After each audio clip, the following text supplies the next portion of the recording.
Udah.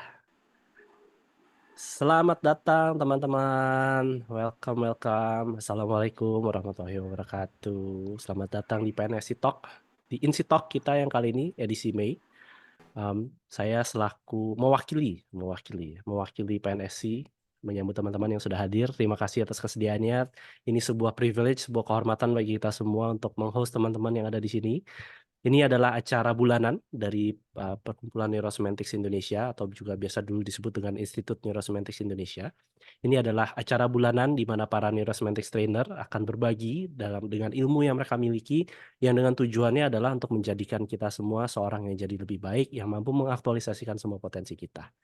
Nah, izinkan saya untuk memperkenalkan dulu, nama saya Irfan Irawanji. Saat ini saya presiden dari MetaCoach Foundation dan saya di sini ditugaskan untuk memperkenalkan apa itu PNSI. Maka izinkan saya untuk share screen.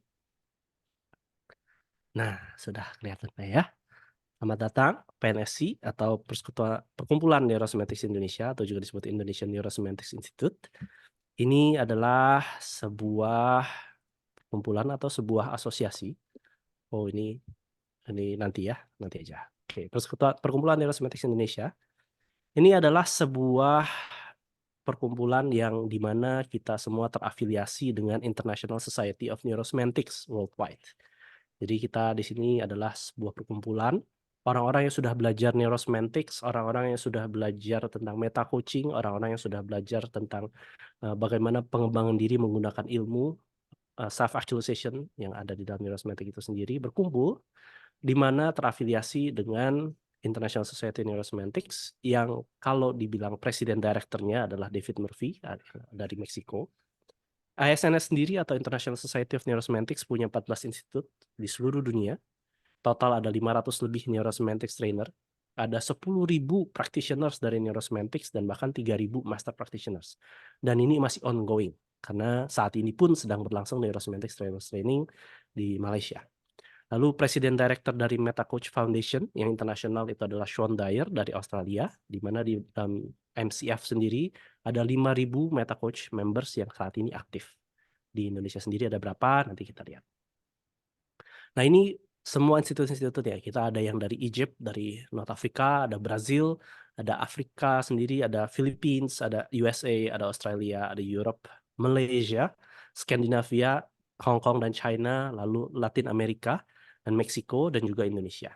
Nah, kalau Indonesia sendiri, di Indonesia sendiri Institut Neurosemantics Indonesia dipunggahi atau dibangun oleh Ibu Mariani Eng. Jadi kalau misalnya ada perlu kontak dengan Institut Neurosemantics Indonesia bisa kontak Ibu Mariani.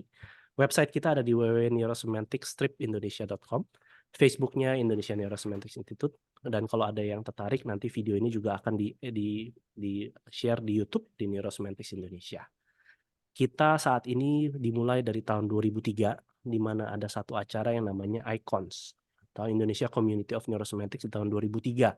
Sehingga PNSI ini cikal bakalnya sudah berlangsung sejak 21 tahun yang lalu oleh Ibu Mariani Eng. Lalu di tahun 2022, tepatnya 12 Maret, disahkan secara negara menjadi Perkumpulan Neurosemantics Indonesia atau PNS. Saat ini ketua umumnya adalah Wahyudi Akbar yang saat ini masih ada di Malaysia dengan Neurosemantics Training, maka diwakilkan oleh saya, Direktur MCF Indonesia. Dan saat ini kita punya 17 Neurosemantics Trainer, kita punya 129 Meta Coaches, dan akhir bulan ini akan bertambah 11 Neurosemantics Trainer baru. Karena ada 11 teman-teman kita yang sedang mengambil Neurosemantics Training di Malaysia saat ini, termasuk salah satunya Kang Pur. Kalau di sini lihat ada Kang Pur, dia juga lagi dari Malaysia. Nah, kenapa kita ada di sini? Kenapa neurosemantics di Indonesia itu ada? Neurosemantics itu adalah sebuah ilmu di mana kita ingin melakukan atau berperforma dengan makna yang tertinggi yang kita miliki.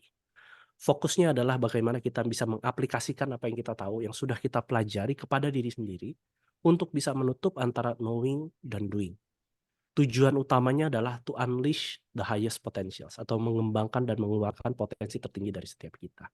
Neurosemantics sendiri juga didasari dari humanistic psychology, positive psychology, self-actualization psychology, cognitive behavior, dan juga rational emotive therapy.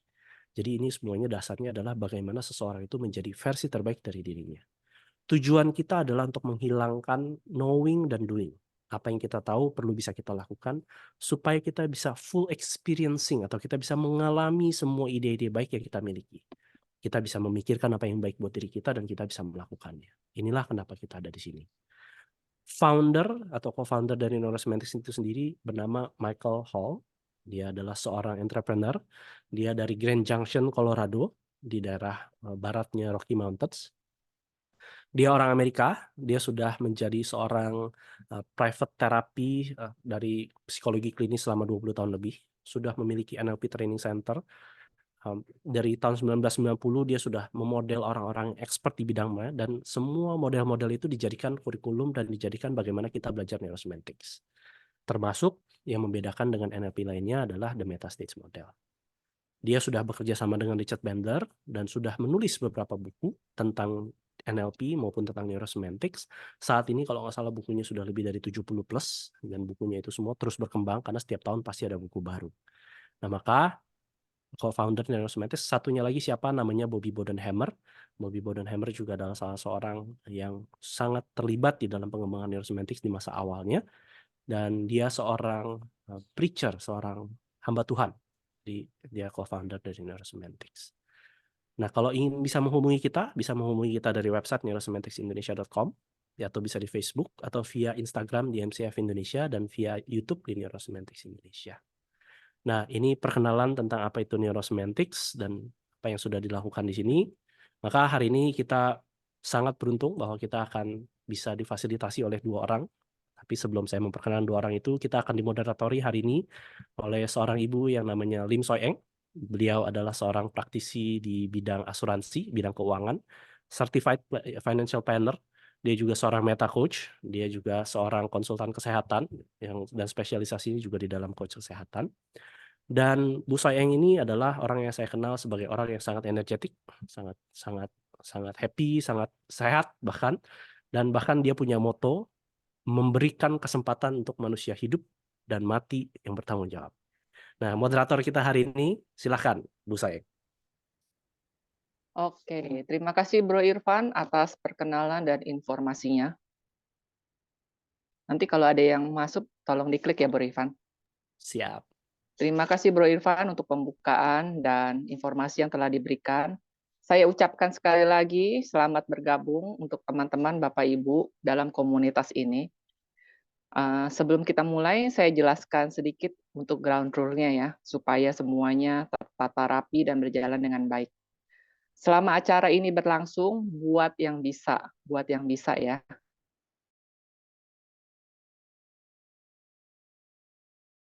Yang tidak bisa tidak apa-apa, agar kita semua dapat berinteraksi langsung dan dapat mengenal wajah-wajah sesuai dengan namanya. Kadang-kadang ingat wajah, tidak ingat nama, nama tidak ingat wajah. Jadi saya persilakan untuk membuka videonya buat yang bisa. Dan kami di sini juga kalau ada buka video dapat melihat respon dari Bapak Ibu sekalian. Oh iya, untuk suara itu nanti di-mute ya. Kecuali jika ada interaksi dan tanya jawab. Takut nanti nggak ada gangguan lah, istilahnya seperti itu dari luar-luar. Kita kan nggak pernah tahu apa yang masuk ke dalam sini. Nah, jika ada pertanyaan, silakan diketik di kolom chat. Selama materi ini akan berjalan 60 menit. Setelah itu saya akan bacakan di sesi tanya jawab yang akan berlangsung 15 menit. Jika pertanyaannya banyak, saya akan pilih ya, sesuai dengan topik yang relevan, yang sesuai dengan judul materi kali ini. Karena keterbatasan waktu tentunya. Dan acara ini online, kemungkinan jika ada gangguan sinyal atau wifi di daerah tertentu, terus nggak sengaja ke kick out, jangan sungkan-sungkan, masuk aja lagi. Nah, acara ini kami rekam. Jika ingin mendengarnya kembali atau ingin berbagi kepada teman dan merasa acara ini berguna dan bermanfaat, nanti dapat diklik di link yang akan saya ketik di kolom chat seperti itu. Nah, itu aja ground rule-nya. Terima kasih sebelumnya atas kesepakatannya. Sebelum memulai, saya akan memperkenalkan pembicara kita pada hari ini. Ada 2 narasumber yang sangat luar biasa, dan saya mengenal dua-duanya. Mereka adalah wanita-wanita yang sangat luar biasa dan sangat menginspirasi. Salah satu narasumber kita adalah Ibu Giok nih. Dia adalah co-founder dari Evaluasi ya, Evaluasi. Dan beliau juga seorang writer, trainer, dan coach, dan juga seorang konsultan. Jika ingin mengenal beliau lebih dalam dan mengikuti konten-konten beliau, dapat dilihat di IG ataupun Facebook Gyokniwati Elevasi. Maaf, saya pakai kacamata dulu ya. Nah, seperti itu. Beliau juga mempunyai bidang experience karir dulunya di PT Bank BCA Tbk sebagai internal audit dan consumer banking, dan juga pernah berada di PT Lion Super Indo sebagai organization development. Beliau juga adalah seorang konsultan behavior dan seorang neurosemetic trainer, sertifikat meta coach, trainer BNSP, dan banyak sekali diploma-diploma yang beliau dapatkan. Dan beliau juga adalah seorang penulis buku, dan bukunya itu sangat-sangat menarik sekali. Dan jika teman-teman di sini ingin penasaran buku apa sih yang beliau tulis, nanti ketik aja di kolom chat, nanti dikasih tahu judulnya, belinya di mana. Dan pembicara kita, narasumber kita yang kedua adalah seorang wanita juga yang luar biasa, yang tentunya juga saya kenal beliau udah lama. Dia adalah bernama Handi Gunggoro. Dia seorang juga certified financial advisor. Dia adalah co-founder juga dari founder of Paxis.com dengan program unggulan Beyond Number Series yang memiliki visi membantu sebanyak orang untuk mencapai kemandirian keuangan sehingga mereka dapat menjalani hidup sejahtera sesuai dengan impian masing-masing. Nah, keren ya. Jika tertarik, ingin tahu ini apa, nanti silakan di japri Ibu Haninya atau lewat kolom chat. Di sini dia punya moto, because we deserve to live our life the way we want, di www.paxis.com. Nah, seperti itu. Itu adalah pembicara dan narasumber kita untuk sore hari ini. Saya persilakan narasumber mana yang pertama untuk memulainya. Silakan dicap-cip, Bu. Saya persilakan waktunya.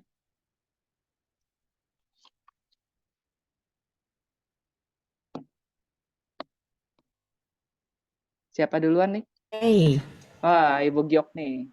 Ibu Hani, halo, apa kabar?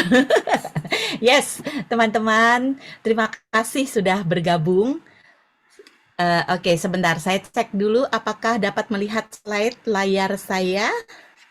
Dapat. Bisa, sudah. Bisa ya? Oke, ini layarnya rame soalnya di depan saya ini.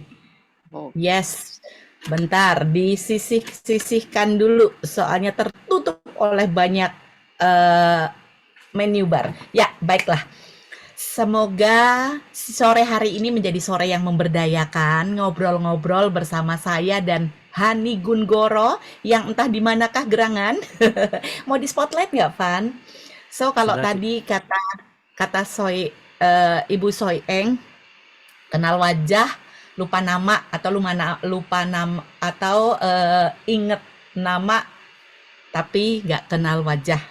Baiklah, sekarang inilah saya dengan wajah bulat bulan purnama dan senang menemani Bapak Ibu. Dan saya bersama dengan Ibu Hani, Coach Hani Gunggoro. Hello, kita akan ngebahas tentang Inside Out Persuasive Communication. Nah, silakan, Coach Hani, mau ngobrolin dulu tentang ini nih. Kalau kita ngomongin kenapa sih milih judulnya Inside Out Persuasive Communication, so silakan. Oh, aku pikir Gyokni dulu. Aku dulu. Oke, salam sejahtera teman-teman semua. Saya lihat tadi waktu di daftar isi ada yang saya kenal, baru datang, Tene, welcome, dan mungkin beberapa teman dari grup trainer ya. So, saya Hani, saya seorang business financial consultant dan Think Map Personality Profiler. Saya sendiri belajar NLP udah dari 2006 dan di 2011 saya ngambil Meta Coaching Certification. Thank you udah ditodong ya, Gyokni ya. Ini ilmu penodongan kelas tinggi soalnya. Topiknya kita ngomong persuasive communication. Pertanyaannya, kenapa topik ini hari ini?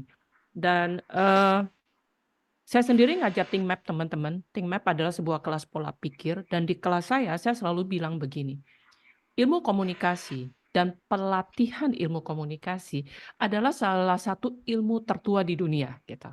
Bahkan dari zaman Bahala di mana orang hidupnya di suku-suku gitu. They already communicate gitu. Dan dengan kita hidup di zaman kita sekarang, menurut saya, apalagi saya sama Gyokni baru selesai ini ceritanya, ngambil self-actualization diploma gitu. Setiap manusia, termasuk saya, mungkin termasuk Gyokni gitu ya, dan termasuk teman-teman, kita memiliki 2 kebutuhan dasar yang saya ingin sharing sedikit. 1, kita punya kebutuhan untuk mengaktualisasi diri kita. Hanya saja bentuknya gitu ya. Ada yang pasif. Pasif tuh maksudnya, oke, gua mau jadi seorang fashion designer tapi di belakang layar aja gitu. Jadi ada yang secara pasif mungkin melalui jalan hidup yang dia pilih. Ada juga yang memilih mengaktualisasi dirinya dengan ingin berbagi. Apapun bentuknya, human need salah satunya to actualize. Dan ketika kita mengaktualisasi diri, kita perlu berkomunikasi. Itu yang pertama. Ya. Betul ya Gyokni ya? Setuju nggak? Betul, Oke. pasti. Silakan kalau mau ditambahin. Yang kedua, pada dasarnya we are social creature gitu. Human connectedness. Ya, kecuali ada tipikal tertentu yang senang to be a super loner gitu. Itu agak beda. Kita punya kebutuhan ingin bisa mencintai seseorang, dicintai, ingin bisa dekat dengan seseorang, bisa menjadi Connect. bagian dari komunitas tertentu, Yes. connectedness. Again, kalau kita bicara human connectedness, udah pasti kita bicara soal komunikasi.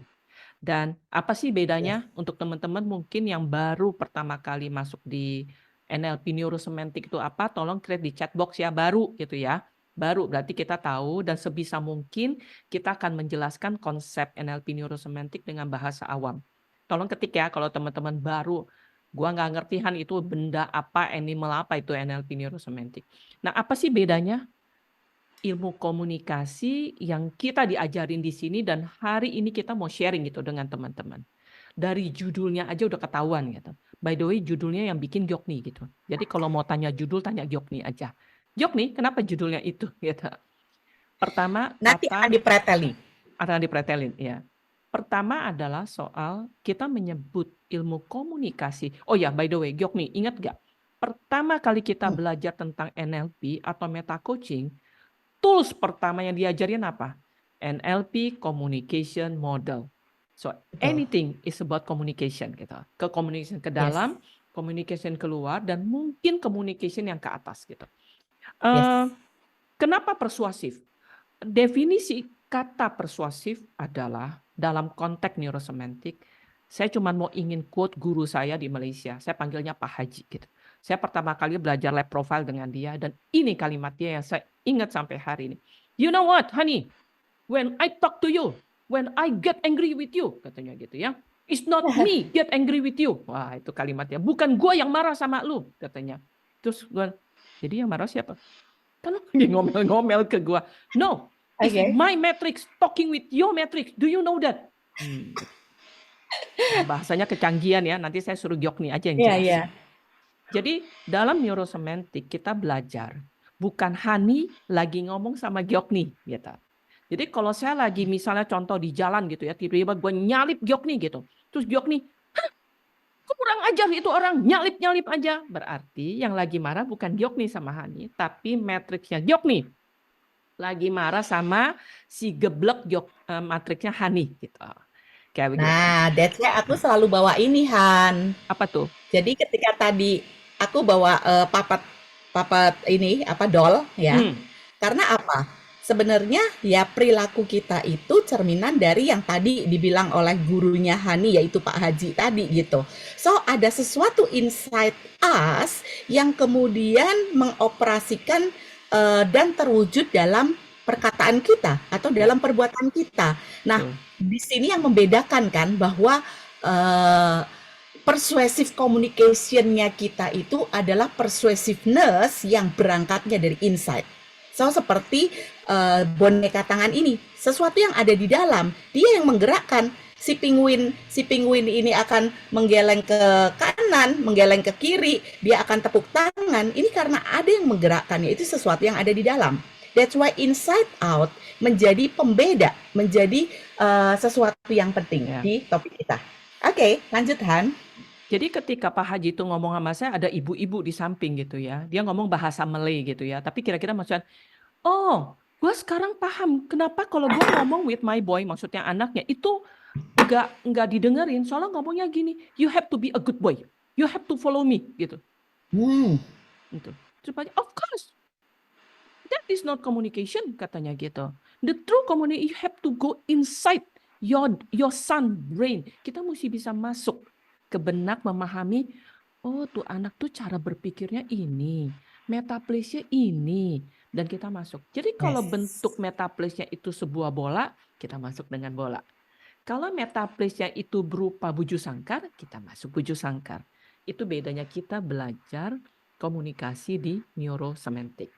Nah, Dan itu akan dibahas di How nanti ya Han. ya. Nah, Oke. sekarang apa gunanya? Gitu kan. Makainya gimana sih Han? Oh banyak. Banyak sekali. Orang kadang berpikir komunikasi itu penting ketika kita hanya mau jadi trainer gitu ya.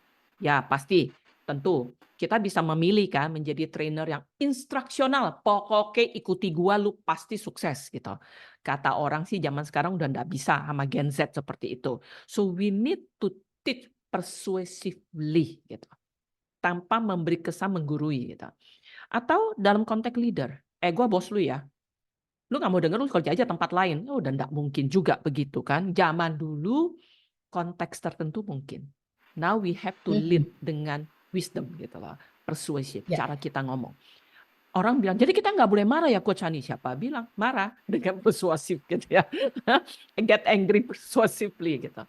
Atau orang tua dengan anak, hubungan suami istri. Udah bukan cuma sekedar ngomong. Ada yang pernah bilang kan, oh hubungan suami istri adalah ketika dia bisa menjadi teman, kita bisa ngobrol gitu. True. Ngobrolnya dengan gaya apa gitu. Dengan gaya cuma lama-lama tambah rame atau persuasive communication. Nah, ini ada beberapa contoh saya dan Gyokni mau sharing dan ada di layar. Han nambahin dikit Han. Silakan. Jadi teman-teman ini pula yang menjadi pembeda antara saya sebagai trainer sebelum kenal neurosemantik dengan setelah kenal neurosemantik. Oh, gimana? Jadi saya kan udah jadi trainer udah 13-14 tahunan Han. Wow. Nah, tapi baru kenal neurosemantik itu sekitar 5 atau 6 tahun lalu. Nah, semakin ke sini semakin banyak belajar dan semakin banyak belajar semakin tahu bahwa banyak tidak tahunya gitu kan. Nah, tapi at least ini enrich my material training saya Han, dan itu sesuatu yang inside out itu lebih long lasting, itu lebih memotivasi orang, itu lebih bertahan lama karena memang munculnya dari dalam keluar. Jadi konsep-konsep yang gue belajar di neurosemantik itu membuat modul-modul yang sudah ada itu menjadi lebih kuat lagi gitu. Jadi ngajak orang untuk yuk transformnya itu mulai dari dalam. That's why memang yang membedakan adalah we put kata inside out. Itu yang nanti akan dibedah. Oke, lanjut Han. Sebelum ke Gyokni, cuma ingin Yes. menjelaskan makna insight adalah jadi ketika kita berkomunikasi, kita nggak cuma sekedar ngeluarin kata-kata, enggak itu. Jadi kita mampu mengeluarkan kata-kata yang sesuai dengan benak pikiran, pola pikiran penerima. Itu inside out. Dan itu ada teorinya teman-teman, ada tekniknya. Nah sebelum saya serahkan ke Gyokni, saya ingat satu cerita sahabat saya, adiknya ke Singapura waktu itu. Dan dia cerita pulang, lu tau gak Ci, anak gua itu ternyata bawel banget loh, anaknya perempuan. Di satu tempat makan ketemu anak kecil lain, umur saya nggak tahu 3-4 tahun gitu. Terus pertanyaan teman saya cuma, emang dia bisa ngomong Inggris? Itu dia Ci, kagak bisa. Jadi itu cowok ngomong Inggris, sama anakku dicoba bahasa Indonesia. Tapi mereka 1 jam loh, cucat gitu. Gua nggak ngerti. Jadi kayak ngomong ayam sama bebek katanya. Di orang gede kita kayaknya gua baru pikir-pikir bener ya. Kadang kalau ngomong sama orang, kalau dia bebek, I need to learn bahasa bebek. Kalau dia ayam, I need to learn bahasa ayam. Oke, itu aja Gyokmi. Ku serahkan pada dirimu. Tadi kan gue udah ngomong why dan what kan, gitu. How-nya Yes. gimana? Nah, jadi kita akan masuk ke how. Bagaimana supaya komunikasi kita persuasif, dan ini pendekatan yang menggunakan neurosemantics, teman-teman. Jadi kalau kita ngomong tentang teori dimanapun tentang komunikasi, ya teori dimanapun tentang komunikasi, kita pasti ngomong ada sender. Sender itu adalah orang yang menyampaikan sesuatu. Ada receiver. Receiver itu ya oke lah, nanti saya bisa bolak-balik, bisa mengganti kata receiver itu juga dengan penerima atau dengan audience ya. Jadi orang yang menerima message kita. Nah, jadi ada sender, ada receiver atau audience, lalu ada message-nya. Nah, kalau kita ambil konsep komunikasi yang ada di mana-mana, referensi mana-mana, itu biasanya ada medianya, ada feedback tentu saja ya, ketika message disampaikan, ada feedback dan sebagainya. Tetapi di sore hari ini kita membatasi bahwa how to kita berkomunikasi secara persuasif, yaitu dengan cara apa? Dengan cara inside out buat si sendernya. Jadi kita akan pretelin yang pertama tentang sendernya dulu. Kita sebagai orang yang mau menyampaikan sebuah pesan secara persuasif, so kita perlu masuk ke dalam diri kita. Kayak tadi aku bawa puppet ini, boneka tangan.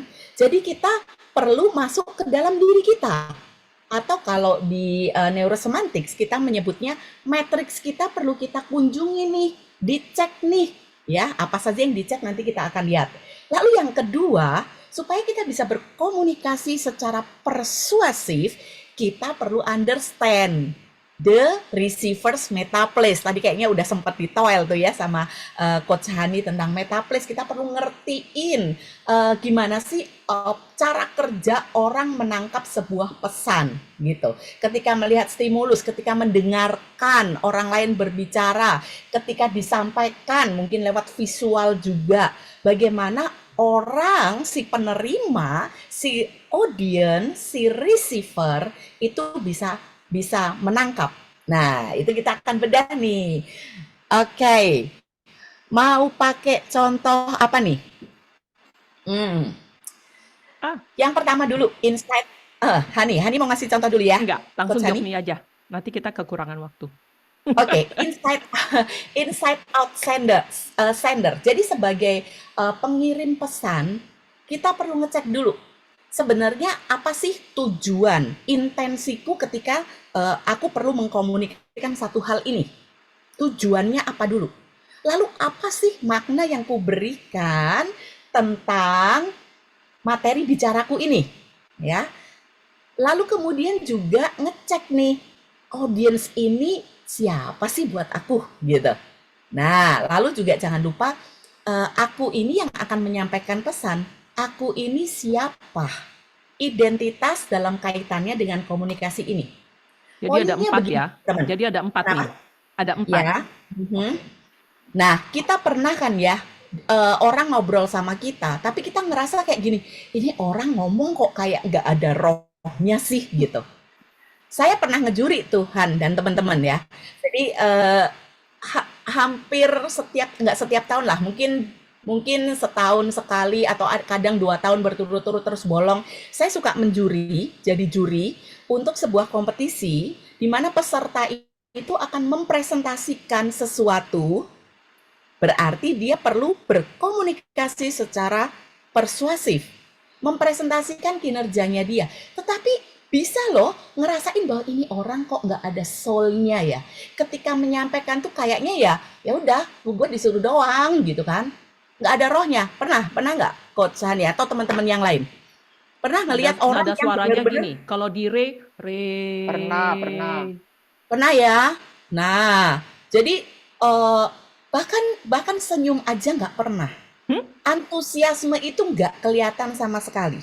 That's why biasanya ketika saya membekali orang yang mau berkompetisi dan metodenya Kompetisi pakai apa sih, maaf, presentasi, Gyokmi?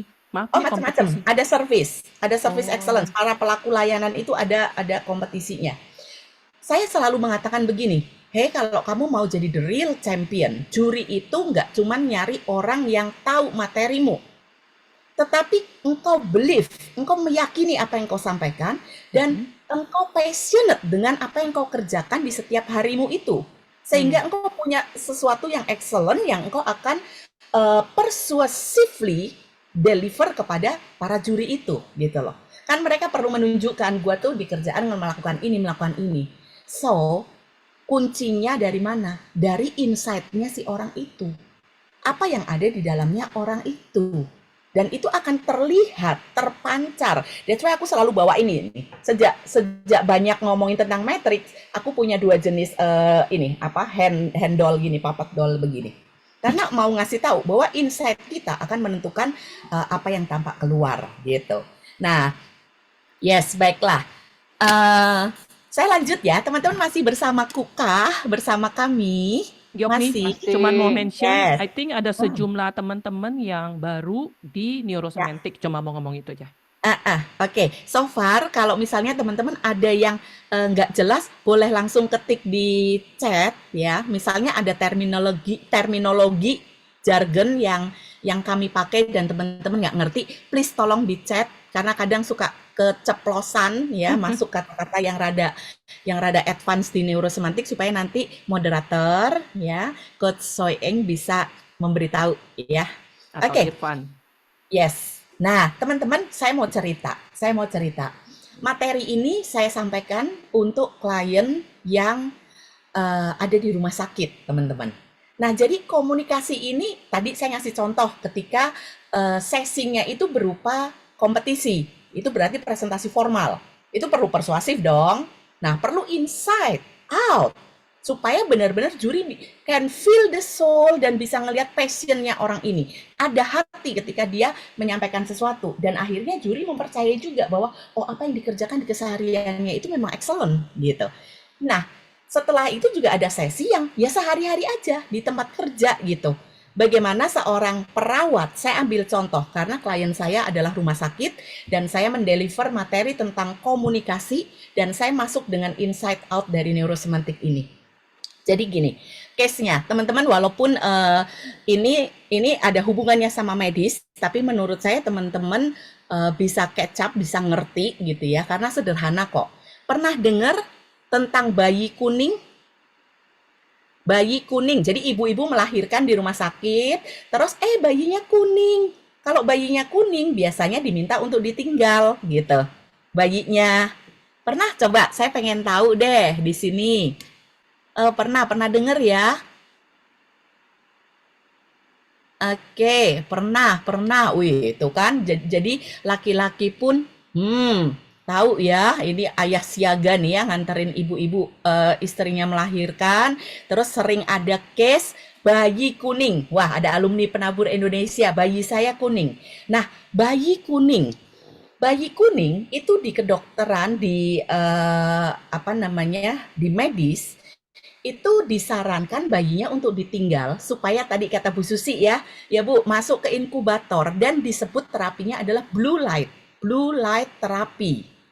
Nah, apa yang terjadi adalah si perawat dia perlu ngecek sebelum saya berkomunikasi kepada ibu atau ayah dari dedek bayi ini, maka saya perlu benar dulu dengan diri saya, insight-nya saya. Nah, kalau di neurosemantik kita nyebut matrix dan kita cuman ngebahas beberapa aja karena memang kita pendek tapi mau ini ya komplit ya teman-teman. Nah, jadi kondisinya adalah dedek bayinya kuning gitu. Nah, si perawat yang perlu menyampaikan, dia perlu ngecek intensi saya apa ketika saya mau menemui orang tua si bayi ini. Saya mau menyampaikan kondisi bayinya dan itu dalam rangka saya menolong bayinya yang sedang kuning ini gitu. Nah, terus kemudian tadi kan apa? Selain intensi adalah makna. Maknanya apa ketika saya menyampaikan materi komunikasi ini, topik ini, hal ini? Meaning-nya apa? Aku memaknai bahwa ketika nanti aku ketemu, ngobrolin case kondisinya si dedek bayi ini kepada orang tuanya, itu artinya aku tuh bagian dari kepengen membuat keluarga kecil ini yang baru dianugerahi bayi ini supaya dia bahagia dengan dedek bayi yang nanti akan dipulihkan gitu ya, yang akan diterapi dan akhirnya sembuh gitu. Lalu aku sendiri melihat sebagai apa?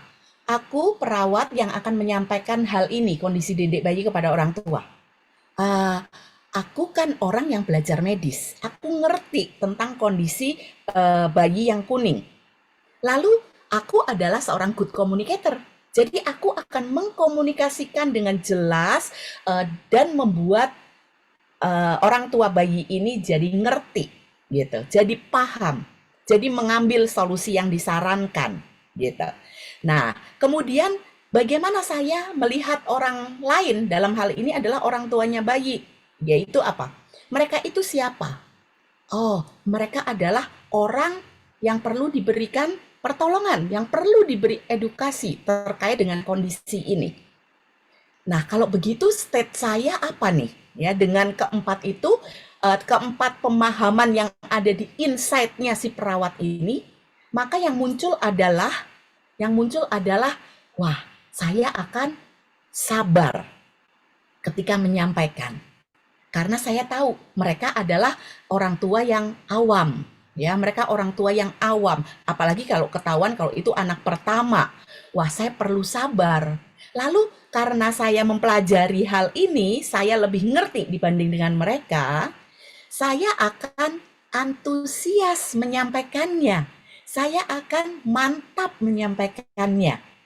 Dan saya juga akan tenang pada saat menyampaikan. Karena saya tahu kondisi dedek bayi yang perlu ditinggal di rumah sakit untuk 1, 2, atau 2 atau 3 hari, itu memang perlu dikomunikasikan dengan tenang, dengan ketenangan. Nah, disinilah si sender, si perawat yang akan menyampaikan hal ini, dia perlu ngecek hal-hal tadi, ya. Itu dari sisinya sender. Itu yang disebut dengan inside out. Saya yakin kalau yang intention, makna, lalu cara pandang dirinya, cara memandang orang lain, sehingga muncul state tadi sabar, antusias, tenang gitu ya. Saya yakin dia akan menyampaikan dengan persuasif, dengan efektif. Nah, akan berbeda kalau misalnya yang dia pikir apa? Wah, dia memaknainya dengan apa? Wah, nambah kerjaan aja nih, ada beginian. Oke. Lalu kemudian intensinya dia apa? Ya udah, pokoknya saya mau nyuruh dia gitu. Saya mau nyuruh bayinya ditinggal. Gitu. Terus others, cara dia melihat orang lain, cara menganggap orang tuanya si bayi. Aduh, ketemu orang awam. Ngejelasinnya bakal lama nih. Wah, akan beda kan teman-teman cara membawakannya. So, dimulai dari ngecek insight-nya kita, maka ketika mendeliver yang namanya voice-nya, yang namanya verbal pilihan kata, lalu kemudian visualnya, itu pasti akan persuasif. Oke. Yogni, Yes, sampai di jadi sini dulu, maksudnya, ditahan dulu. Yogni, Yes. jadi maksudnya inside out komunikasi ala neurosemantik, tools pertama adalah yang tadi diajarin 4-5 hal yang perlu kita persiapkan gitu ya sebelum kita berkomunikasi, benar ya? Yes. Oke, Yes. kita ngecek meaning, Ini karena intensi, masih siapa? dari sisi sender. Ya, dari kita sebelum ngomong kan, gitu. Itu Yes. nggak ribet ya, Gyok nih. Kayaknya kan tinggal ngoceh aja gitu ya. Nah, that's why satu hal yang membedakan setelah kenal neurosemantics itu adalah tentang awareness, tentang kesadaran. Satu hal yang aku ngerasa kalau tadi Coach Irfan bilang perlu apply self, itu adalah awareness gitu. Nah, lama-lama yang namanya matrix sebenarnya versi lengkapnya ada banyak ya teman-teman. Lama-lama akan cepet gitu. Lama-lama akan cepet melakukannya gitu. Udah yang kayak belajar sempoa aja tuh kan ada sempoa apa sih mental apa yang dibayangin doang gitu loh, ya kan? Nah, itu lama-lama akan cepet gitu. Oke, gue perlu ngeset diriku seperti apa. Nah, Hmm. kalau para perawat itu tidak mengambil momen untuk berkesadaran bahwa oke, aku perlu melakukannya dengan benar, ya. Ya yang ada adalah yang cemberut, yang kemudian sambil cepet-cepet, nggak peduli dengan orang tuanya si bayi, atau maksa kesannya, tidak jelas menjelaskannya, gitu.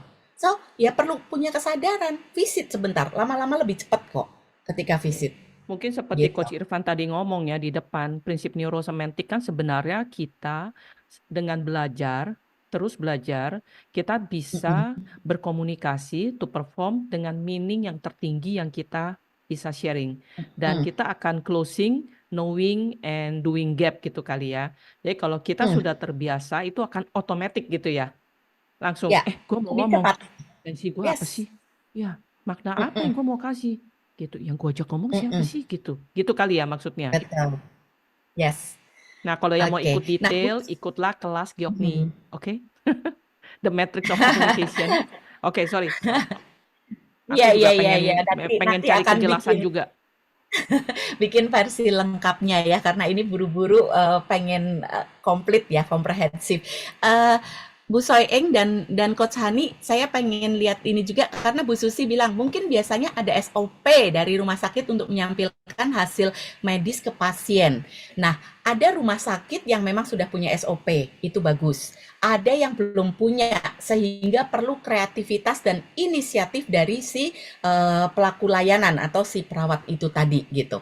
Tetapi Bu Susi, ada SOP pun cara mendeliver, cara menyampaikan walaupun di SOP-nya ditulis ya, menyampaikannya dengan tenang, ramah dan sabar. Nah, tetapi tidak diajarin, tidak dilatih untuk yuk akses ke dirimu, sebenarnya tujuanmu apa, engkau memaknainya sebagai apa gitu. That's why di kelas training biasanya saya masuk sampai ke sana gitu. Karena SOP biasanya cuma bunyi langkah-langkah aja. Nah, kalau langkah-langkah sebenarnya orang ini tidak punya matriks yang benar, itu tadi yang insight-nya dia itu tadi ya, meaning, intensi, cara pandang terhadap diri, cara pandang orang lain, wah bablas aja Bu. SOP-nya disampaikan tetapi dengan cara yang tidak menyenangkan gitu. Itu sih. Jadi betul, ada SOP itu sudah membantu supaya tidak ada yang terlewat. Tapi biasanya SOP itu lebih ke langkah-langkah gitu, atau supaya item-item tidak ada yang terlewat. Oke, thank you Bu Susi. Nah, lanjut ya. Teman-teman tadi udah sender. Waktu kita tuh sampai jam berapa sih? 5.30. Masih ada setengah jam. Masih ada ya? Oke. Nah, Kan ini yang ini yang yang tadi. asiknya kan, Ini yang yang asik ya? metaplace kan? Yang metaplace, right? Oke. Yes. Nah, ini adalah temuan terbarunya Opa Michael Hall, ya, Dr. Michael Hall. Dan terus terang kami masih terus-menerus memantau gitu ya, memantau update demi update karena setiap kali sebulan sekali ketemu ya Coach Irfan, Opa Michael Hall ini menyampaikan metaplace ini. Dan tadi sudah nanya apa sih metaplace, dan thank you udah dikasih penjelasan oleh Coach Irfan. Saya mengutip persis ya, karena memang ini sebuah temuan yang masih tergolong baru, fresh from the oven gitu. Bukunya aja masih ongoing ya, teman-teman. Saya benar-benar ngambil kutipan. Michael Hall mengatakan begini, I developed the metaplace to answer two question. First, what does the brain do? Jawabannya ya the brain itu otak kita itu mikir gitu. Kerjaan pertamanya dia. The second, metaplace itu tentang apa? Tentang ya cara kerja otak. Otak itu mikir. Yang kedua, yaitu tentang apa? What are the core ways that the brain thinks? Maksudnya gini, otak kita itu punya jalan utama tuh. Ketika mikir, otak itu ada jalan-jalan utama. Apa sih core ways kan jalan utama ya? Kalau teman-teman ngebayangin di kompleks perumahan, itu kan ada jalan utama. Orang sering sebutnya apa? Boulevard. Rumah aku nggak masuk ke gang kok, di boulevardnya. Nah, itu jalan utama tuh. Ya.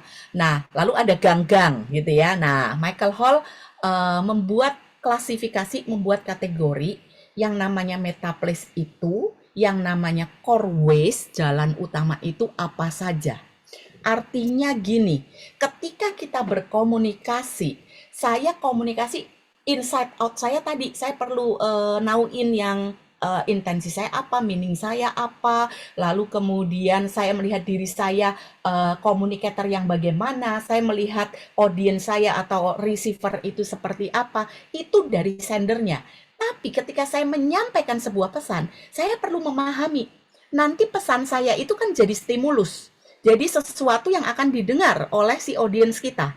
Nah, audience kita itu menangkapnya, cara kerja otaknya, jalan utama ketika mikir setelah mendengarkan penjelasan kita adalah yang seperti ini, yaitu disebut dengan metaplace, teman-teman.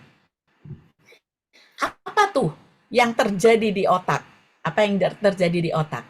Dia pasti akan mendengar, dia akan melihat. Kalau misalnya si perawat pakai oret-oretan, pakai mungkin ada visual yang bisa membantu untuk menerangkan gitu ya. Nah, jadi si penerima pesan yang mendengarkan penjelasannya si perawat ini, dia akan merepresentasikan di otaknya dia gitu. Oh, yang diomongin itu, bayimu kuning. Wah, ambil tuh, mengakses ke memori, background knowledge. Gua ngerti lah warna kuning tuh kayak apa, ya kan? Nah, terus dikasih tahu, ini Bu, terlihat dari bagian putih di matanya, itu terlihat kuning kan Bu? Oh iya. Nah, jadi dia menangkap dari visual, dari pesan itu, dari yang disampaikan oleh si perawat atau si suster tadi. Ada representasi. Lalu kemudian dia pun mengambil, oh kuning, iya saya tahu kuning. Oh iya, kayaknya tetangga saya tuh pernah juga tuh, bayinya kuning. Dibawa pulang, dijemur saben hari gitu, panas matahari gitu. Oke. Jadi orang akan mengambil dari memorinya pengetahuan-pengetahuan yang sudah dia punya atau sering disebut dengan gudang memori. Dia ngambil tuh yang dia sudah tahu. That's why memori itu ngomongin tentang masa lalu, apa yang sudah dia punya gitu. Nah, lalu kemudian dia nangkep yang diceritain oleh si perawat, bayinya kuning. Lalu kemudian mungkin si perawat akan ngomong lagi, Bu, ini terjadi karena hatinya belum berfungsi secara optimal. Wah, bisa saja tuh nyampenya ke, waduh, fungsi hatinya nggak optimal. Nah, muncul tuh, aduh kok sedih ya, ada apa nih? Mungkin ada kekhawatiran, ya. Nah, di sini kena ke future nih. Wah, kalau hatinya belum optimal nanti bisa gimana ya? Mulai muncul kekhawatiran. Lalu bisa juga, padahal sebenarnya saya kepengen bawa bayi saya pulang dengan sehat. Nah, ada ekspektasi juga sebenarnya ketika dia menerima penjelasan tentang kuning dari bayinya itu, gitu ya. Nah, kemudian si perawat bisa menjelaskan lagi, Bu, ini nanti kalau di blue light terapi, nanti dedek bayinya sudah langsung ini kok, bilirubinnya sudah langsung naik. Toeng, toeng, toeng, toeng. Ini kalau orang awam, dia mulai da, apa ini bilirubin gitu kan. Wah, nggak ngerti ini aku bilirubin gitu. Nah, karena dia nggak punya background knowledge, dia nggak punya memori tentang apa itu bilirubin. Nah, suster mungkin bisa mengedukasi. Bu, bilirubin itu memang ukuran untuk ngelihat ini zat ini. Ini loh Bu, di laboratorium ada nih angkanya. Kalau di bawah 12, maka memang bilirubinnya perlu dinaikkan Bu. Standar normalnya 12. Oh, jadi ngerti. Oh, kalau dimasukkan ke dalam inkubator di blue light terapi, nanti dedek bayinya bisa naik dengan cepat. Oh iya Bu, dalam 2-3 hari berdasarkan pengalaman kami, maka akan sudah mencapai 12, angka 12. Wah, si ibu di kepalanya sudah mulai bisa membayangkan, mengedit gitu ya. Wah, sudah nggak kuning lagi, berarti saya sudah bisa bawa pulang gitu. Nah, kemudian sambil si perawat itu bercerita, si ibu, dedek bayi ya, itu mulai mengakses juga. Iya, saya tuh sebenarnya sayang banget sama keluargaku, sayang banget sama si bayi yang dikasih ke keluarga kami. Berarti ada value tentang apa? Tentang family, tentang keluarga. Ada value tentang kasih sayang. Lalu kemudian ada keyakinan bahwa sakit ini bisa dipulihkan, bisa disembuhkan, ya. Dan intensi dari dedek bayinya ditinggal 2-3 hari ini adalah dalam rangka menyembuhkan supaya fungsi hatinya menjadi optimal. Nah, dengan mengetahui si sender kita yang mau mengkomunikasikan hal ini, mengetahui cara kerja utama otak ketika berpikir dari si orang tua bayi ini, maka kita sebagai perawat, kita bisa mengkomunikasikan, menyentuh hal-hal ini, teman-teman. Dia ngecekin, kalau dia orang awam ya jangan kasih banyak kata-kata teknis, lalu kemudian empati tentang keadaan ini, lalu memberikan harapan, menambahkan, menguatkan keyakinan bahwa ini sangat bisa disembuhkan, bahwa iya saya ngerti bahwa dedek bayi ini adalah ini ya anugerah Tuhan yang begitu besar, value-nya pun disenggol. Nah, terus ada satu nih yang belum saya colek, ekologi. Tapi terus gimana ya? Sayanya di sini apa saya boleh pulang? Aduh biaya gimana biaya? Nah, di situ ada muncul ekologis nggak dedek bayinya ditinggal. Maka perawat bisa masuk dengan solusi. Bu, rumah sakit kami membantu mengurus BPJS. Kalau ibu bahkan belum punya BPJS, yuk ke bagian administrasi BPJS untuk ngurus supaya ibu tetap bisa tercover oleh BPJS. So, apakah ekologis bayinya ditinggal selama 2 hari? Ternyata ekologis dari sisi pembiayaan. Ya, ekologis itu artinya realistis, bisa diatasi, bisa diwujudkan, tidak mengganggu keadaan keuangan. Misalnya ketika ibunya ini punya dana yang pas-pasan, ya kan? Atau bisa juga dengan ekologis, ibu tetap masih bisa datang ke sini untuk memberikan ASI, ya. Jadi ekologis itu membuat solusi yang diberikan itu mungkin, dan kekhawatiran yang dikhawatirkan oleh si ibu ini pun bisa terjawab, bisa teratasi. Aduh, ceritanya banyak banget ya, karena ini satu contoh yang aku pikir tuh bisa komplit ngasih pemahaman ke teman-teman. Kayaknya aku udah too much talking untuk nerangin ini, tapi harapanku adalah teman-teman ngerti. Nah, Coach Hani sendiri ngerti nggak dari penjelasanku tadi? Ini pertanyaan jebakan ini. Cuman tahu nggak Giokni, ketika tadi Giokni cerita baru sadar. Makanya Yes. kita belajar NLP Prac 9 hari, Master Prac 9 hari, Meta Coaching berapa ya? 9 hari ya Irfan ya sekarang Meta Coach ya. Ya, 9 hari, NSTT 14 hari. Nah, satu hal yang membantu saya ketika belajar apapun ya, pelatihan apapun neurosemantik adalah struktur. Jadi nggak cuman, lu mesti lebih ngertiin orang dong kalau ngomong. Jadi Yes. kalau misal begini, lu begini, begini. Jadi ngajarin semua di tatanan behavior gitu. Ya. Instruksional gitu loh. Nah, Kita mesti ngerti audiens kita tipenya apa. Titik, udah gitu doang gitu. Nah, ini sebenarnya mengajarkan kita satu step ke dalam teman-teman. Gimana melakukannya gitu. ya. Dan menurut saya untuk belajar ini nggak kelihatannya sih ribet ya. Maka dari tadi gue nyimak gitu. Takut ditanya juga sih sama Giokni gitu.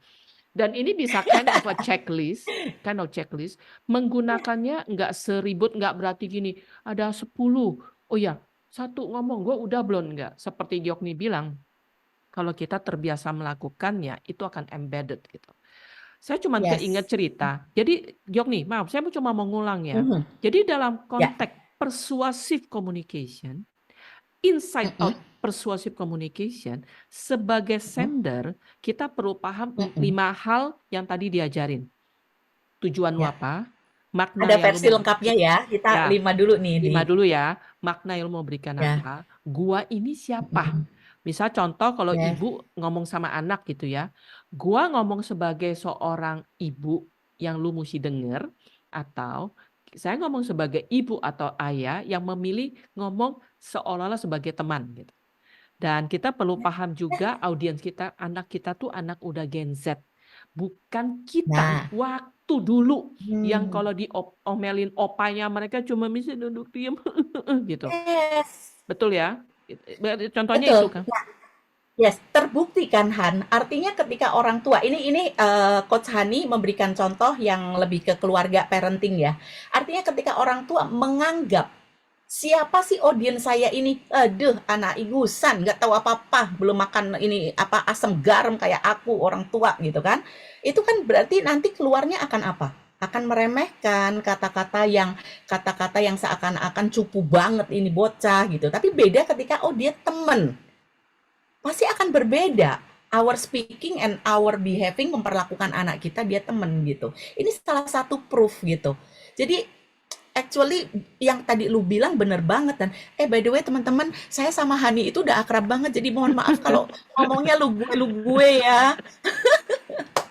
Nah, jadi apa namanya? Bener di balik behavior itu ada sebuah konsep dan why not kita tahu konsep behind itu dan itu memperkuat kita kan jadinya Ya, gitu. aku sih Oke, percaya teman-teman sebenarnya secara nggak langsung sudah melakukannya gitu ya. ya. Mungkin nggak tahu, oh maksudnya itu siapa Mm-mm. gua, siapa lu gitu. Ya. Teman-teman di sini mungkin yang punya anak gitu ya. Saya belajar dari adik saya, dia kalau ngomong sama anaknya panggil sis. Sis, lu nggak salah sis gitu. Sis, lu makannya nggak kebanyakan gitu. Jadi setiap ngomel, heh diet gila, itu udah gendut gitu, nggak pernah ngomong. Dia ngomongnya sis gitu loh. Dia membahasakan I'm a mom, but I'm your friends gitu. Dan kalau Mm-mm. teman-teman ada contoh di sini, put in di chat box ya, gitu. Itu maksudnya. Nah itu dari kita. Yang meta place berarti pola, tadi Irfan sempat tulis meta place adalah pola pikir penerima. Dan itu struktur tadi yang dikasih contoh. Eh, Ya, Ya tentu gua rasa sih Gyokni gini ya, kita nggak bakal bisa belajar semua sekaligus ya. Yang penting ya. eh, pendahuluan, pengetahuannya seperti itu gitu. Oke, Mm-mm. itu aja sih Gyokni. Perlu Oke. contoh? Nggak usah kan? Eh, mau ngecek nih teman-teman paham nggak dari contoh yang tadi eh saya sama Hani tektokan ya untuk ngasih contoh yang kalau bisa satu contoh tapi bisa bisa ngeling nih antara sender tadi saya ambil kasusnya adalah bayi kuning karena menurut saya itu memang sih something yang berhubungan sama medis tapi sederhana menurut kami jadi semoga teman-teman ngerti itu tadi gitu ya maksudnya ibu-ibu abis ngelahirin anaknya disuruh tinggal bayangin kalau suster cuman bilang begini, Bu, bayinya kuning, tinggal ya 3 hari. Wah itu, wah ngajak perang tuh ya. Atau kalau sederhananya izinkan saya memberikan satu contoh Gyokni. Ini Ya, case yang banyak. Mungkin sebagian hmm, teman-teman tahu saya punya Think Map Assessment. Dan salah satu point assessment saya adalah saya bertanya bagaimana cara paling mudah buat kamu memahami informasi gitu. Lu mesti baca, lu mesti denger, atau lu mesti kerjain gitu ya. Nah, yang lucu adalah gini. Banyak di kelasnya terjadi atasannya baru sadar, oh rupanya si Hani itu audio ya, Coach Hani. Iya, kenapa? Pantes, kalau saya WhatsApp panjang-panjang, dia cuma jawab oke. Kalau saya mau kasih kerjaan, saya sudah email panjang kali lebar, udah dengan introduction, saya mesti telepon ngomong, oh iya memang. Kalau pola pikir, nah itu yang tadi Yokni ngomong, edit representation gitu ya. nah, Kalau anak buah kita berbasis audio, gitu ya, lu percuma WhatsApp itu satu paragraf kayak mau ngarang buku, dia nggak baca, atau dia baca kalimat terakhir. hmm, Lebih, jadi dia tanya, ah, jadi ayo mesti telepon, hmm, Coach Ani. Loh iya.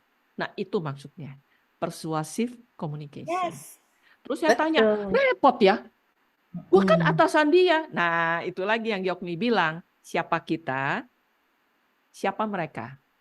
Kalau kita membahasakan, gua yes, bos ya, mau juga lu yang ngertiin gua, bukan gua yang ngertiin lu, ya bukan persuasive communication. Itu contoh.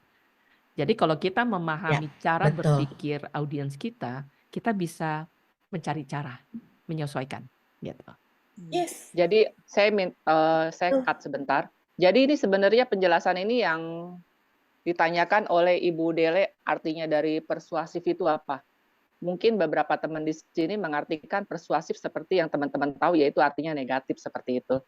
Terima kasih tadi udah dijawab secara tidak langsung. Bisa dijelaskan lagi sekali lagi agar teman-teman yang lain dapat memahami.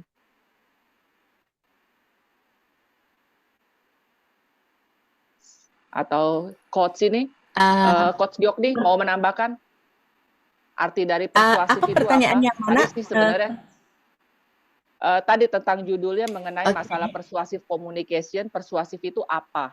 Mungkin kebanyakan dari teman-teman persuasif itu artinya mungkin maksa kali ya, ataupun artian negatif. Tadi sih sudah dijelaskan sama Coach Hani. Bisa dijelaskan sekali lagi? Ya. Tadi dia ada Oke. pertanyaan dari Ya. Bu Dele. Mungkin contoh lain yang saya bisa jelaskan persuasif ada yang mungkin berpendapat ya. Ada yang bilang, jadi kalau persuasif kita nggak boleh marah. Atau kalau persuasif kita mesti membujuk. Bukan itu. Definisi persuasif adalah persuasif bahasa Indonesia persuasi ya. Itu bahasa Jok nih, bahasa Indonesianya apa? Persuasif. Persuasif. Persuasif. Oke. Jadi ketika Persuasif, kita kesannya kan apa? Iya, persuasif, mempengaruhi, punya daya pengaruh. Punya oke. Pertanyaannya kita gimana sih teman-teman mempengaruhi? Artinya kita sedang melakukan ini. Kita menggunakan matriks kita di dalam mempengaruhi pikiran mereka. Itu persuasif maksudnya.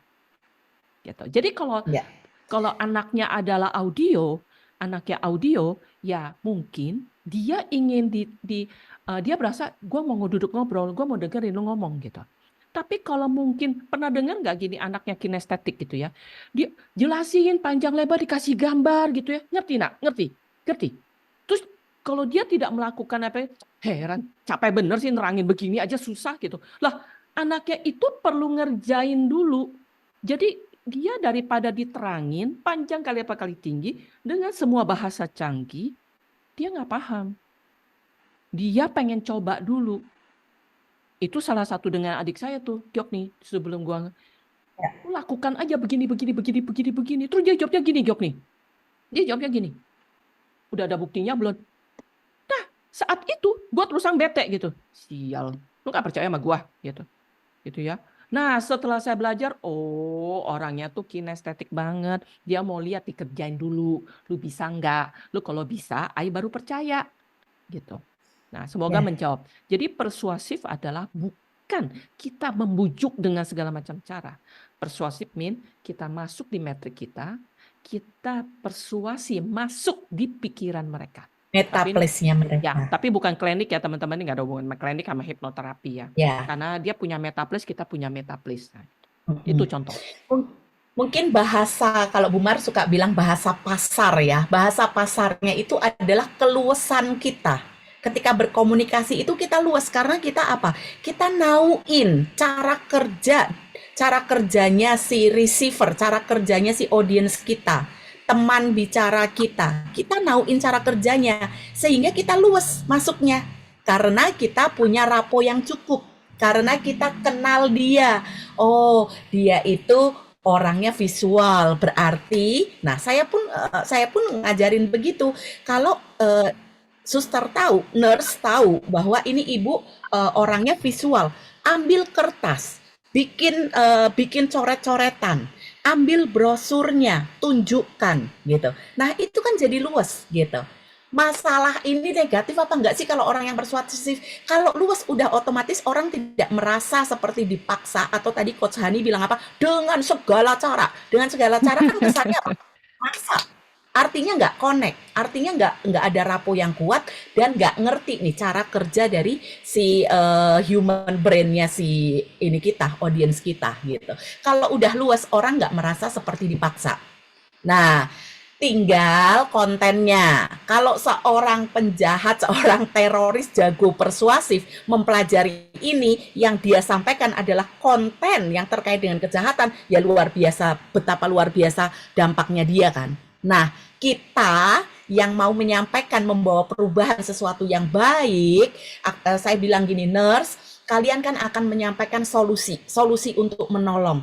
You need to learn bagaimana caranya berkomunikasi secara luas, sehingga ibu dan orang tua bayi ini ngerti, karena engkau tahu gitu cara kerjanya mereka menangkap informasi gitu. Nah, kalau kita muatannya bagus, mentransformasi ke arah yang lebih bagus, betapa powerful-nya kita.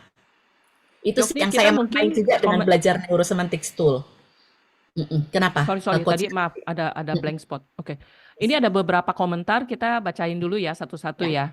Dari Maria Francis, aku yang bacain aja, Gyok nih yang tanggepin. Oke, boleh. Terima kasih. Siapa yang jadi moderator coba? Maria Francisca bilang, Ibu Maria Francisca ya, thanks for. Ini yang saya sering praktekkan kalau filosofi dia masuk dari pintu mereka, keluar dari pintu kita. Oke. Thank you kata Gyokni menjelaskan how-nya. Ya, kalau di neurosemantik itu elemen how, struktur berpikir itu dibahas dengan detail. Minta maaf kalau Yes. kita tidak bisa lakukan di sesi hari ini. Dari Pak Ferry bertanya cara mengenali audiens visual VAK ya. Itu ada tesnya Pak Ferry, paling gampang ikut training gitu ya. Tapi kalau enggak dicari aja di Google kok. VAK assessment itu mudah gitu. Oke. Mengulik Coach Hani, mengulik yang tadi Coach Hani udah cerita. Jadi saya kalau komunikasi sama Hani, saya nge-text, udah gitu si Hani langsung miss call gitu. Ya, gue lagi nggak bisa miss call. Kalau ngetik cuman bisa, tapi dia maunya miss call gitu. Karena tadi dia bukan visual, tetapi maunya denger suara gitu. Itu salah satu contoh, Pak. Yang suka baca itu biasanya visual juga, dan itu diajarkan di 3 hari pertama ya, NLP Prac juga gitu.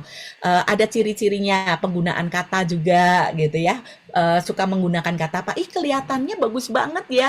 Ih, kedengerannya bagus banget ya. Antara tampaknya sama kedengarannya, itu aja penggunaan kata sudah bisa menjadi ciri-ciri untuk identifikasi itu, Pak Ferry. Oke, lanjut lagi, Coach Oke, Hani. dari thank you Om Pras, dia bilang persuasif Ya, berpengaruh ya, tadi ya. mempengaruhi. Thank you. Dari Bu Maria Francisca lagi mengajak, ya oke. Kita minta maaf agak sedikit waktu jadi nggak bisa dibahas satu-satu. Yang penting ngerti ya, persuasif adalah kita mempengaruhi matriks seseorang. Matriks kita mempengaruhi matriks seseorang. Oke. Bu Lani minta slide ya, 4 ini Bu Lani silakan screenshot aja gitu ya. Silakan screenshot. Ini yang ini ya. Ya. Oke. Tapi kalau nggak salah, Sueng kita nanti videonya direkam kan ya, dan kita Iya, bisa nanti masuk di ada di website linknya. Neurosemantic kan? Oke. Ya. Betul, sudah saya ketik. Nah, ini ada pertanyaan dari Pak Darmana, Gyokni. Menurut Ya. beliau, persuasif itu bersifat netral, tergantung motifnya. Setuju nggak? Wah, kita tanya Gyokni aja deh yang jawab yang susah-susah. Ini sebenarnya yang tadi ya, maksudnya gini loh, dengan kita mempelajari tentang inside out dari sender dan mempelajari tentang meta place dari audience kita itu bisa luas ketika melakukan proses berkomunikasi yang persuasif. Masalah positif atau negatif itu adalah konten menurut saya gitu ya. Jadi menurut saya itu sih. Nah, kemungkinan tergantung dari motifnya, bisa jadi ya tadi intensi saya berkomunikasi ini apa? Mendapatkan uang sebanyak-banyaknya dengan menjual shampoo anti rontok palsu. Wah, padahal isinya deterjen gitu ya. Nah, oke, berarti dia akan menjual sebanyak-banyaknya itu shampoo palsu itu tadi, itu intensinya dia ya. Artinya ya muatannya gitu loh. Muatannya itu yang membedakan, teman-teman. Kalau justru begini sih ya, teman-teman, saya itu bisa benar, bisa salah ya. Saya itu melihat begini, apapun yang namanya ilmu, yang namanya tools, yang powerful, itu sangat bisa dipakai untuk kejahatan, sangat bisa dipakai untuk kebaikan. Karena proven, maka bisa dipakai untuk kejahatan nggak? Bisa. Nah, tergantung dari bagaimana kontennya, bagaimana mungkin kalau udah kayak begitu, udah bicara etikalnya, bicara tentang spiritual, integritas, dan yang lain-lain gitu. Powerful tools sangat bisa dipakai untuk apapun. Berarti it implies you want to say ilmu Yes. kita ini sangat powerful. Ya, betul. Jadi Oke. mau nge-brainwash orang, ngajak orang untuk dengan sukarela melakukan seperti yang Coach Irfan sudah tulis, ya kan? Bahkan seseorang sepenuhnya ingin melakukan karena begitu luasnya bisa mempersuasi orang, nggak merasa dipaksa gitu loh. Untuk dibawa ke melakukan kejahatan pun terpersuade tuh gitu. Ya. Nah, tinggal ya jagonya dia menggunakan alat ini gitu. Oke. Pragidar, sorry ya kalau saya salah panggil. Dalam arti persuasi memberikan pengaruh ya untuk menjadi sama dalam hal yang kita punya. Ya, tapi kontekstual ya Pak ya. Jadi secara definisi generally ya, tapi artinya seperti yang tadi Coach Om Pras bilang mempengaruhi, dan seperti Irfan bilang definisi di buku itu gitu, membuat orang ingin melakukan. Dia kalau ingin memerlukan more or less kan dia setuju kan, atau dia mungkin tidak setuju tapi dia tahu bahwa gue perlu ngelakuin gitu loh. Oke, Pak Padigar, Ferry lagi say thank you. pertanyaannya yang Ya, kelewatan? ada. Yang mana? Kayaknya udah nggak ada deh. Oke. Sudah Iya, disisir, sudah ya, disapu. waktu kita tinggal sisa 4 menit lagi. Jika ada yang mau ditanyakan, silakan ditanyakan. Biar Hore, bisa 4 menit. langsung Oke, Jokni, kita udah selesai. Lah, langsung coach Harni ditanyakan akan menerangkan kepada the para message. narasumber. Oh, dari Ferry, mengajak lawan bicara yang di seberang sama-sama melihat angka 6 bukan angka 9. Ya, ya. Oke. Kemungkinan besar Pak Ferry visual gitu karena dia ngomong melihat angka. Oke, sorry. Nah, tadi kan kita udah bicara, mungkin kalau teman-teman ingat. Nah, ini Gyokni bantuin bareng aja ya. How-nya. Tadi udah how kan? Kita Yes. ngomong instead of persuasive how. Yang pertama diajarin metriknya sender. Yang kedua meta place receiver gitu kan. Yes. Nah, sekarang elemen message-nya. Dan kita belajar menggunakan format. Sebagian mungkin jika udah pernah dengar. Dan sebelum saya menerangkan format ini, saya hanya bisa bilang, ilmu format ini tidak hanya digunakan kita sebagai trainer dalam menjelaskan kita mau ngajar apa. Enggak. Format ini bisa digunakan sehari-hari, bahkan conversation kita dengan anak kita atau dengan pasangan kita. Nah, jadi ketika tadi kan udah ngomong matrix gitu ya, mau ngomong apa ya ini kontennya gitu kan. Ternyata ada strukturnya juga. Gyokni, lu mulai dulu deh. Kalau why contohnya apa, Gyokni? Ya, jadi apa Kayak si suster tadi, pentingnya? kayak si suster Iya. tadi. Apa pentingnya dedek bayi ini ditinggal? Perlu ditinggal untuk blue light therapy. Teman-teman, saya menemukan banyak orang, apalagi yang sudah hafal dengan SOP, dia langsung jump ke how. Padahal yang paling penting adalah what and why and what, ya, tentang apa itu dan tentang mengapa. Nah, kalau ujuk-ujuk begini, Bu, bayinya ditinggal ya, ini perlu blue light therapy. Ditinggal nanti dipakein kacamata gitu kok. Itu kan udah jump ke how. How itu biasanya peritilan, apa istilahnya? How itu persyaratan, how itu tata cara, ya. Sehingga biasanya detail banget. Nah, sama, banyak sales gagal karena dia belum kuat share about the why. Si Agusnya itu belum ditunjukkan. Agus tahu apa gunanya untuk saya? Oh, itu ya namanya Agus. Itu si Agus ya. Jadi si Agus itu mewakili si Y. Mengapa gue perlu naruh bayiku ini di rumah sakit 2-3 hari berpisah sama aku nggak tidur bareng dia, enak aja aku mamahnya yang udah ngelahirin. Nah, tapi why-nya ini kita bisa beritahu. Nah, please, jangan pakai istilah kedokteran. Ibu, ini karena ada enzim yang tidak bekerja, enzim D6PH. Wah, roaming deh ya, ruwet deh itu. Nah, tetapi misalnya begini, Bu, fungsi hati itu penting sekali. Nah, ketika dedek bayi ini sudah lepas dari plasenta ibu, itu organ hatinya belum berfungsi optimal, Bu. Nah, saya biasanya di kelas nanya begini, apa fungsi hati? Berarti perlu disampaikan dong untuk membuat bahwa this is urgent, this is important. Itu persuasif itu juga ada unsur itu gitu. Nah, jangan ngomong yang ribet-ribet. Apa fungsi hati? Wah, mulai deh itu suster atau dokter di kelas itu ada dokter juga ya. Semua ini ada di dalam kelas. Itu dokter udah pakai istilah yang macam-macam. Saya bilang begini, kalau tidak bisa dipahami, orang tidak nangkep.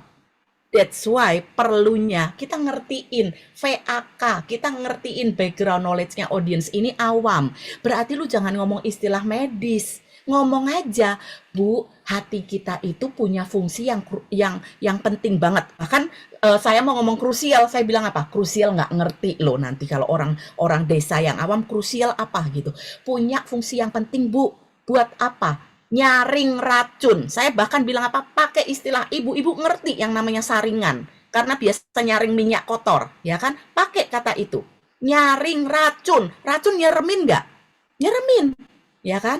So, why-nya kena. Kan si ibu-ibu akan ngerasa, wah iya berarti racun yang ada itu nggak bisa tersaring ya. Why-nya dapat, teman-teman. Setelah itu baru ngomong tentang what-nya. Blue light therapy itu apa? Lalu how-nya. Ya kan, lalu gimana kalau biaya ini belum punya BPJS sendiri? Oke Bu, dibantuin nanti bikin urus kartu keluarganya bla bla bla, dibantuin untuk ekologisnya tetap bisa dijalankan gitu. Itu Oke, mungkin contoh terima yang sudah kasih. komprehensif. Terima kasih Ibu Giokni dan Ibu Hani. Saya sampai terkesima nih dengan penjelasannya dan topik yang menarik ini pada sore hari ini. Jadi sedikit boleh saya rangkum, karena waktu kita sudah hampir habis, bakas sudah habis. Kalau nanti ada yang salah saya rangkum ini, tolong dibenerin ya. Jadi Oke. mengenai masalah judul ini adalah persuasive communication. Artinya dari persuasif tadi sudah dijelaskan dan dijabarkan oleh Ibu Giokni dan Ibu Hani dengan baik, bukan arti yang negatif atau itu artinya memaksa, bukan seperti itu artinya. Jadi kalau saya di sini mengenai masalah inside out, tadi ada yang japri juga, tanyain dong itu inside out apa sih, katanya gitu kan, nggak berani tulis di chat. Inside out itu tentang komunikasi, sender itu apa? Di sini saya rangkum aja, saya pakai bahasa pasarnya untuk orang-orang yang tadi banyak ketik baru itu, mungkin nggak ngerti istilah-istilah seperti itu. Jujur, waktu saya nggak masuk di dalam komunitas ini pun nggak ngerti kalian itu ngomong apa seperti itu ya.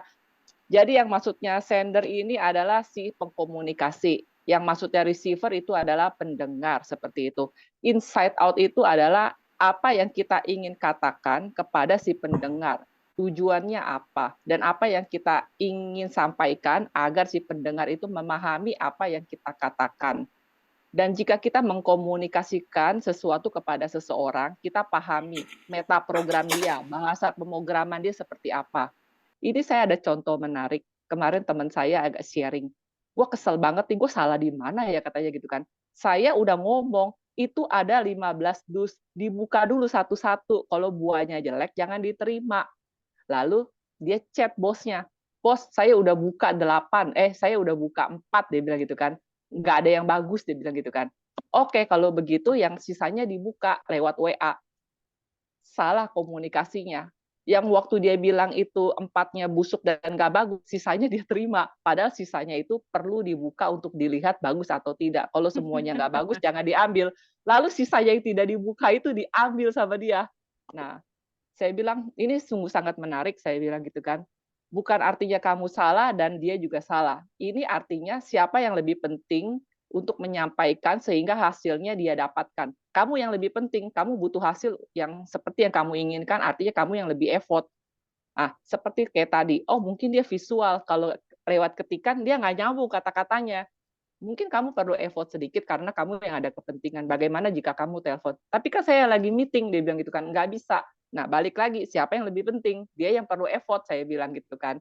Akhirnya yang sisa dus yang tidak dibuka itu diterima juga. Dan semuanya busuk. Nah, seperti itu. Ini menarik sekali dalam komunikasi sehari-hari, baik terhadap siapapun, pasangan, bos, karyawan, ataupun audiens secara pribadi, ataupun audiens secara keseluruhan. Siapa yang lebih penting di sini?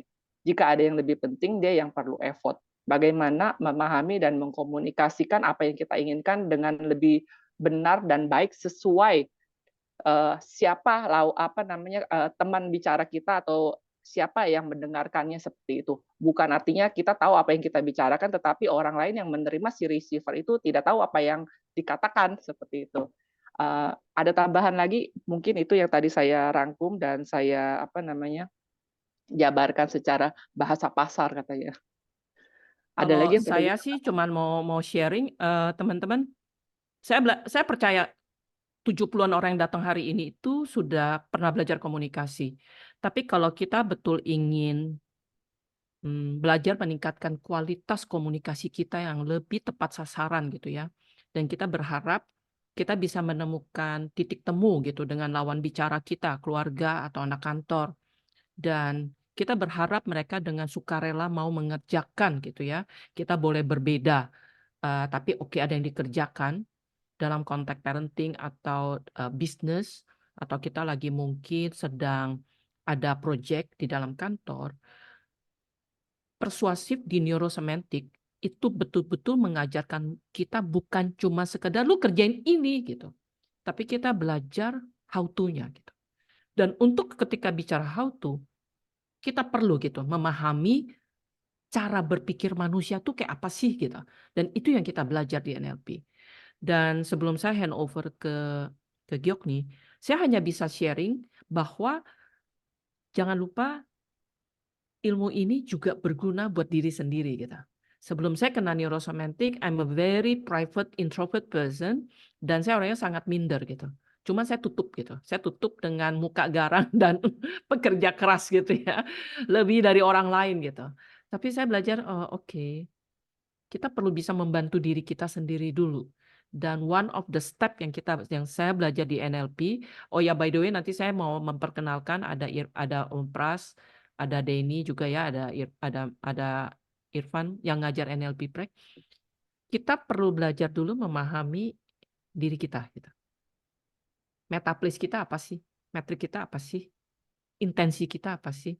Once kita bisa lakukan, kita bisa improve quality kehidupan kita, dan apapun bentuk aktualisasi diri kita, terutama yang aktif gitu, yang mau sharing ke orang, itu akan lebih applicable gitu, karena kita sudah menjalaninya gitu. Itu Iya, sih. benar sekali. Di sini ada kesimpulan dari Pak Darmana, terima kasih Coach Hani. Katanya komunikasi persuasif, benar nggak? Motif, cara, tujuan, dan hasil, efek, atau dampak. Ya, Apakah sebuah seperti itu? framework, Oke, sebuah tools yang perlu oke. dipelajari. Itu kan udah ditulis ya, The Matrix-nya Gyokny tanggal 29 Juni. Silahkan join itu. Oke, Gyokny, hand over to you. Menarik sekali, di sini ada sisa 10-15 menit. Teman-teman mungkin di sini ada yang mau buka audionya untuk bertanya secara langsung untuk kita dapat berinteraktif bersama tanpa diketik gitu. Silakan karena materinya juga sudah selesai. Ada yang mau ditanyakan secara langsung by audio? Oke, Gyokny, lu closing dulu sambil nunggu. Oke. Jadi persuasif itu bukan berarti kita maksa. Persuasif itu adalah bagaimana kita bisa luas mengelola diri kita. Sebelum kita memulai berkomunikasi, kita perlu benar di insight-nya kita.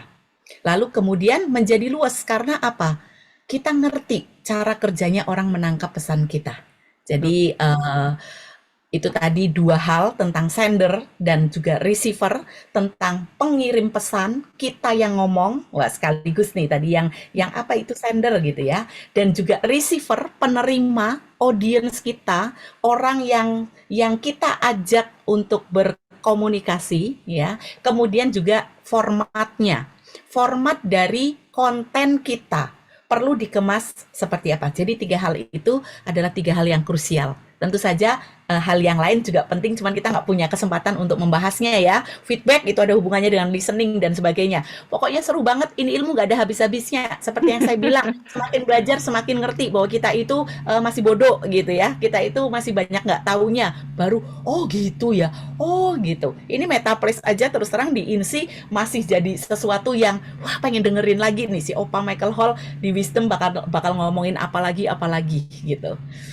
Nah, Gyokny, sambil menunggu teman-teman yang bertanya, jadi kira-kira ya tips apa yang kita bisa sharing sesudah tutup Zoom ini nih gitu ya. Oke, gimana mereka mau belajar mulai persuasif gitu. Tapi mereka misalnya belum belajar NLP, belum belajar neurosemantik gitu. Tipsnya apa Gyokny buat mereka? Apa 3 hal yang mereka bisa lakukan mulai 1 menit sesudah tutup meninggalkan Zoom ini? Actually kalau dari yang tadi udah disampaikan ya, artinya punya kesadaran itu tuh yang pertama gitu.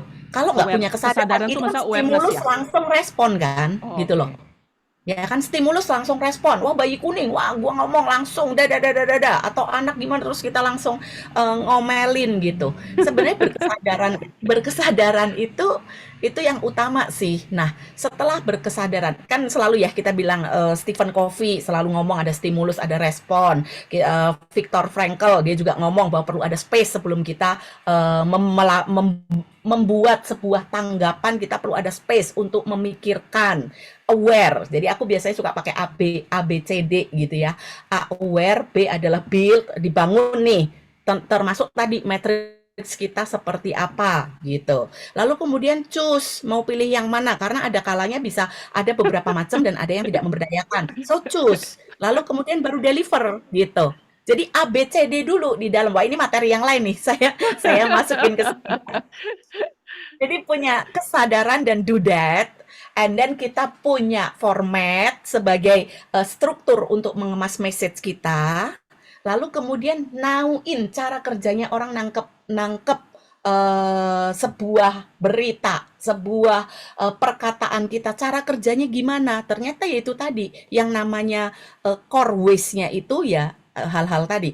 Dia merepresentasi, dia mengedit representasinya, dia membayangkannya bisa diubah-ubah, dia akses ke gudang informasi, gudang apa namanya, gudang arsip, dia ngertinya apa, dia punya harapan, lalu kemudian value-nya dia, belief-nya dia, intensinya, ekologis apa enggak gitu. Jadi panjang ya. Jadi kalau Jadi iya betul sekali. ketahui sender, ketahui receiver, Iya, lalu udah format. Tiga hal habis. itu. Kalau Jadi kalau saya cuman mau, Hah? sorry, Ya silakan silakan. eh, mungkin belajar dari pengalaman saya belajar NLP ketika sebelum umur 40 dan terusan karena saya lagi galau gitu, pekerjaan gitu. So, Bu Mariani itu yang salah satu ngajar NLP, dia cuma pernah bilang NLP itu ada untuk personal development, mungkin juga bisa buat bisnis. So, my invitation buat teman-teman, kalau memikirkan, oke, gue mau kualitas hidup yang lebih baik nih Han dari sekarang gitu ya, menurut definisi masing-masing gitu. Dan kalau ada budget, ada waktu atau perlu diusahakan, saran saya consider ngambil NLP practitioner. Dan di sini saya ingin kenalin beberapa pengajar. Saya nggak ngajar. Jadi gue lebih independen nawarinnya gitu ya, nggak punya kepentingan gitu. Nah, ambil NLP prac, coba level 1 dulu, see bagaimana kelas itu bisa merubah kita atau enggak gitu. Yang kita ajarin, yang kita sharing hari ini adalah sepenggal kecil dari ilmu yang kita pelajari. Di sini setahu saya ada Om Pras, tolong kasih dada-dada Om Pras, inti makna, ada Irfan, saya sempat lihat ada Denny, saya nggak tahu, Denny di Surabaya untuk teman-teman Indonesia bagian timur, Bu Mar belum datang ya, Bu Mariani belum ya, Wahyudi juga lagi di KL.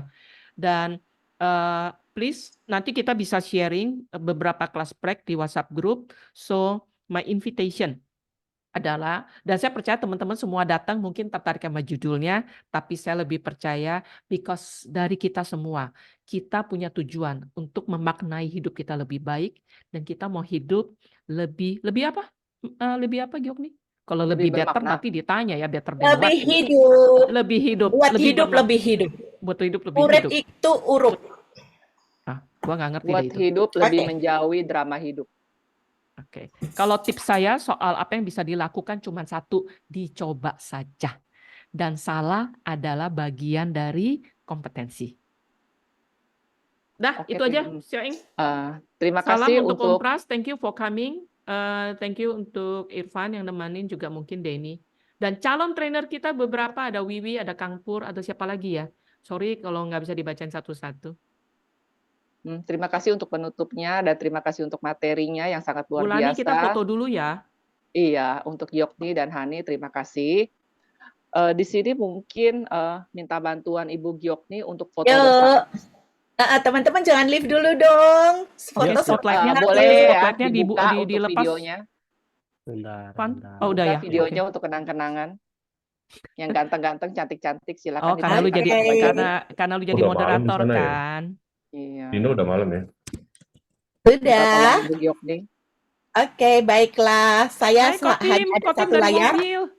So, Hai. 1, Halo, 2, Kak Ferry. Thank you ya for the question. 3. Senyum, tahan, senyum. Oke. Sudah. Thank you so much Terima kasih, teman-teman yang Terima datang. kasih. Sampai ketemu. Terima kasih semua yang sebelumnya- sudah hadir. Sebelumnya Bro Irfan, apakah ada yang namanya informasi untuk berikutnya, webinar berikutnya? Yang berikutnya adalah di hari Rabu minggu kedua kita ada Meta Coach Cafe yang akan bawakan oleh Candi, judulnya Systemic Change. Jadi kalau teman-teman ada yang mau, silahkan nanti bergabung di grup WA, itu akan diberikan link untuk bergabung di komunitas NLP NS Discussions. Bisa masuk ke WA grup itu dan kita akan di situ ada informasi-informasi tentang yang diberikan. Oke? Untuk So, terima rekaman kasih ini semua. ada di link ya. Oke, Rekaman terima ada di kasih link. Bro Irfan, Terima Hani, kasih. Assalamualaikum dan warahmatullahi Giokni. wabarakatuh. Terima Terima kasih. kasih, moderator Thank you. dan Thank you teman-teman semua. semua.